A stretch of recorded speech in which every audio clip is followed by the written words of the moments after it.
All right, Immortal Technique. What's good? What's up, man? Here, West Coast, baby. Back on the black couch. Back on the West. You know what I mean? With the fireplace in the background. Masterpiece Theater. Okay, so first of all, what's going on with your album that was supposed to be out 100 years ago? The Middle Passage. First of all, I want to say a big shout out to my brother Southpaw, who has been on this trek with me for a long time. You know, SP now works with some really great people in music, Ed Sheeran, some other cats, and he has basically been like the producer, Southpaw, trying to get me remotivated, get me back in the studio. So we actually just remodeled the studio, set everything back up. I was talking to you earlier, telling you that I called in some guys to do some serious production on this, people like Ninth Wonder, Ali Shaheed Muhammad, DJ Premier.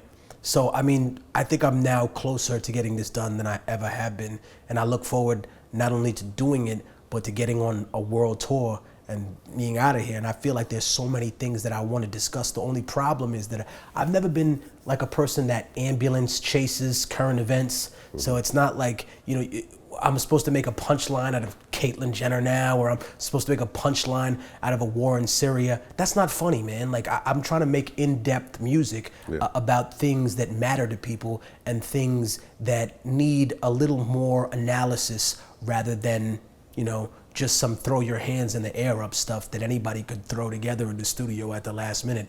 Plus, since there's a lot of history involved in what I do, Vlad, it's a lot of fact checking. So it's not like I just throw things together and then put them out. But besides the Middle Passage, I'm also working on an EP at the same time, the Martyr Part 2. And the Martyrs series, as I think I explained them here before, is basically those songs that whose samples I can't clear, or who's just so old, it's just like, you know, this song's like 5-6 years old, and I've been holding on to it for so long. And unlike some of the other songs, because there are songs on the Middle Passage that I wrote probably like 5-6 years ago too, but unlike those songs, they don't translate, they're not timeless in that sense.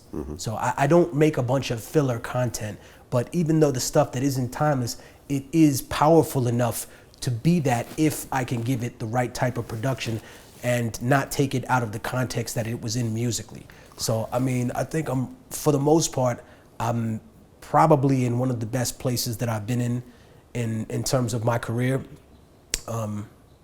because I'm here and I'm still doing shows everywhere, and it's a blessing to know that the fan base or the support base that I have is so dedicated that they're willing to wait this long. And well, your last album, The Third World, came out in 2008. Well, no, the last album I had was The Martyr. That was in The Martyr, 2012. 2012. Yeah. But that was kind of a mixtape, sort of? No, it was a full studio album. It was just, we gave it away for free. Okay. That was the only thing. That's why I'm saying mixtape. You know, like you have Right. mixtapes with original material, but they're given away for free, so they're still considered mixtapes. Right, but it was definitely conceptually speaking, an album. Like if you hear it, the thing that strikes me about it is that albums are things that are made to be played from 1 to like track 16 or 7, you know what I mean? So that was the essence of it. It wasn't a bunch of loosely jumbled songs and random freestyles that I had thrown together. So it wasn't that. And it's funny you mentioned that, because some of the people that taught me this business when I first came in here, not just the older guys from the true school, but some of the older like Italian and Jewish guys that ran the business, you know, kind of looked at me and said, "Hey kid, don't worry about the mixtapes. Get on the road. You got to be on tour, the old-fashioned rock and roll way. That's the way you make it in this business. That's the way you can prove to people that you're a national act. That's the way you prove to people that you're a global act. You can't be afraid to go nowhere. You can never miss a show. You can never cancel a show. I don't give a fuck if you got strep throat. You better be there. And true to my word, Vlad, I perform with strep throat. You can ask Brother Ali. The last tour we did, which was the War and Peace tour, I performed 2 hours after getting a root canal. Okay. I literally had my teeth drilled, and Vlad, for the first 4 songs, I'm rhyming like this, but I'm going through it. Why? Because that's my dedication. Because the people that taught me this business said, man, it doesn't matter what's going on in your personal life. this is where you zone out, and this is where you show and prove to people that you're the artist that they think you are, that you care about them. Gone are the days where you could just act like you're Louis the 16th and people have to kiss your ass because you came up with a hot metaphor.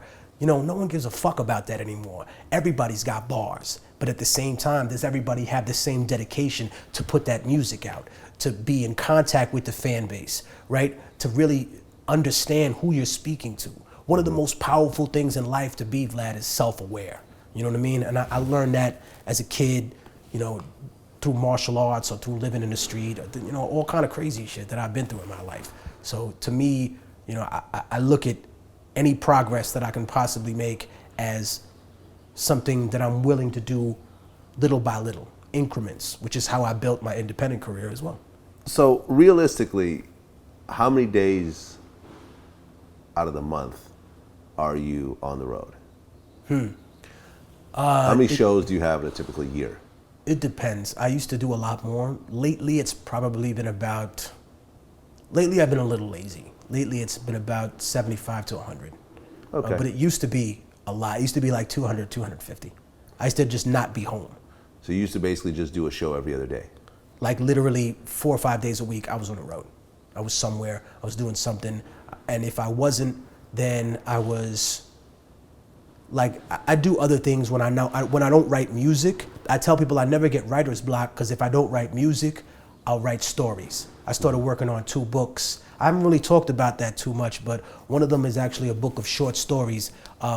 It contains very personal things that happened to me in my life that I've never really discussed with people. And there's also a bunch of short stories that are just come from my imagination, which are similar to the story writing that people love me for in hip hop.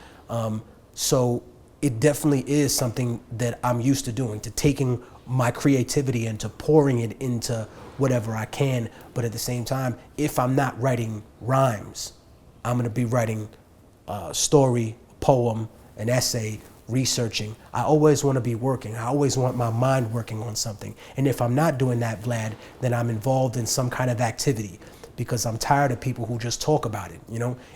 It's like someone who says, you know, they claim to be a Christian, but they don't follow any of the tenets of Christianity. You know, it's like a person who claims to be a doctor, but then, you know, someone needs a Heimlich maneuver and you can't even do that. It's like, come on, man. So if I'm really gonna be a revolutionary, I have to educate myself. I have to be out there working with people. I gotta be on the ground in Haiti, you know, on the ground in Afghanistan. Myself, I was invited recently by Talib Kweli to do a show in Ferguson on the 1-year anniversary, and I'm looking forward to doing that. Big shout out to Kweli for doing that, and all the people behind him and all the activists in Ferguson that are coming out to show and prove. That's another thing. When I go to these places, Vlad, I talk with the people. I don't talk to the people. That's something that I see, unfortunately, that happens. People show up to different places and they try to co-opt the movement. They start to try and come in and tell people what to do. I'm not there to take over, you know what I mean? If I go somewhere like Baltimore or Ferguson, I want to learn from those people there.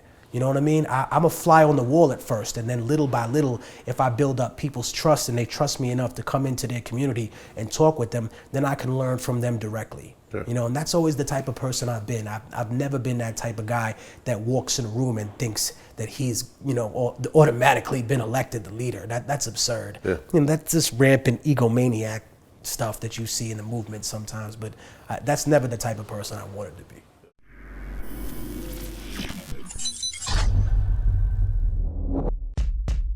Eminem is a king in his own right. He has changed hip hop. Before Eminem, all the white guys you would probably try to say, and I'm not dissing any of them, but besides the Beastie Boys, was kind of dressing black, was kind of trying to be black. Gucci being the guy that he is, as soon as he would introduce me to somebody else that's big or major or meant something to him, he'll brag about me, but he'll brag the fact that I don't drink, smoke, or cuss, or